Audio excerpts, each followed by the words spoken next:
Welcome to Kenton's videos. Enjoy the video. You start by preparing the essentials and acting immediately.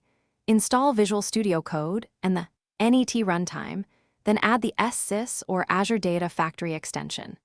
Once done, install SQL Server Data Tools components on a machine that can run Sys packages and configure your SQL Server connections string in a secure file.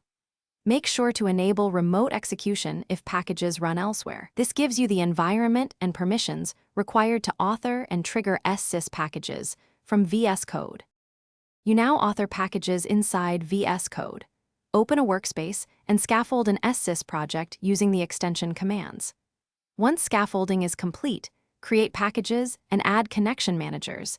Configure parameters and package-level variables for portability. Use the extension UI to drag or configure data flow and control flow tasks, or edit JSON manifests directly for precise settings. Make sure to set local deployment profiles and test connections, so the package will deploy and run when invoked from your development environment.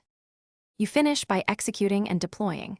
Run packages locally with the extension's run command or call your remote runtime via CLI or REST API.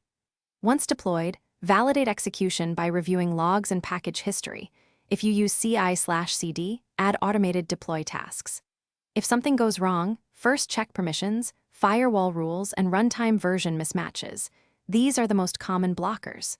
If logs point to configuration, adjust connection strings and parameters, then rerun. Repeat until the package succeeds. Thanks for watching. Consider subscribing if we helped you.